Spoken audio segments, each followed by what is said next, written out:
সকালবেলায় একটা ভিডিও দিয়েছিলাম যে আজকে বাজার থেকে ডোরপিস শাক এনেছে, কিন্তু ডোরপিস শাক খেতে খুব একটা ভালো লাগে না, আমার নিজেরই ভালো লাগে না, তো বাচ্চা কাচ্চাদের কেমন করে ভালো লাগবে।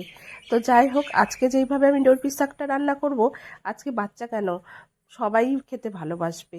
ডোরপিস শাকের মতনই লাগবে না, না লাগবে তিতা, না আসবে কোনো গন্ধ, খুব সুন্দর হবে।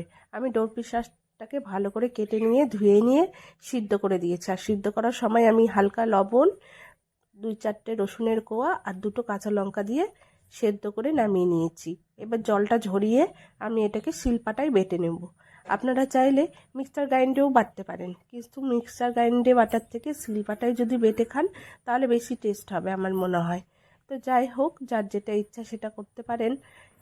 তো আমি এবার পাতাটাকে ভালো করে বেটে নেব। এই পাতাটা বাটতে বেশি খাটনি হবে না, কারণ পাতাটা একবারে কচি ছিল, সিদ্ধ করতেও আমার টাইম লাগেনি বেশি। দেখুন খুব সুন্দর পাতাটা বাটা হয়ে গেছে।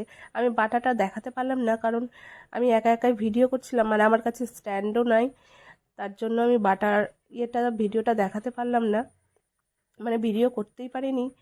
তো যাই হোক, বাটাটা আমার কমপ্লিট হয়ে গিয়েছে। এবার আমি এই বাটাটাকে তুলে নিব একটা বাটির মধ্যে। এরপরে কড়াইয়ে আমি একটু তেল নিয়ে নেব, আর কড়াইয়ের তেলটা একটু গরম হতে আমি আগে থেকেই দিয়ে দিয়েছি। যাই হোক, সম্পূর্ণ বাটাটা নিয়ে নিলাম। এরপর তেলের মধ্যে আমি দিয়ে দিয়েছি একটা শুকনো লঙ্কা, কয়েক কোয়া রসুন আমি থেতো করে দিয়েছি, আর একটু কালো জিরা দিয়েছি। আর এই কড়াইটা প্রথমে আমি রান্না করছিলাম, একটু আলু ভাজা করছিলাম বলে একটু তেল বেঁচে গিয়েছিল, ওই তেলটাতেই করে নিলাম।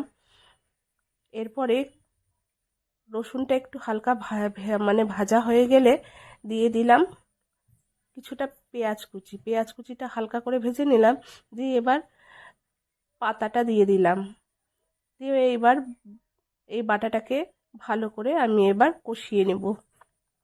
আর কিছু দিব না, একটু হালকা হলুদ দিয়ে দিলাম, কারণ আমি সেদ্ধ করার সময় হলুদ দিইনি। আর লবণ দেওয়াই আছে, লবণটা খাবো তারপরে চেখে দিব, দরকার না পড়লে আর দিব না, বেশি লবণ হলে আবার ভালো লাগবে না।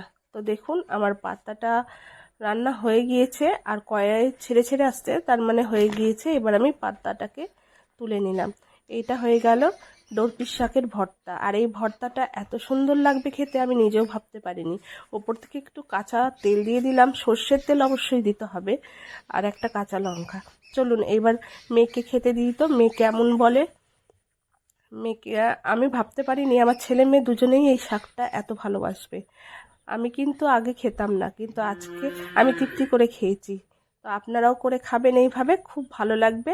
আর ডোরপিস শাক খাওয়া সত্যি খুব উপকারী, ব্যথা ট্যাথা থাকলে সেরে যায়। তো ভিডিওটা ভালো লাগলে অবশ্যই লাইক কমেন্ট করে দিবেন, আর এইভাবে ডোরপিস শাক রান্না করে অবশ্যই খাবেন, খুবই ভালো লাগবে।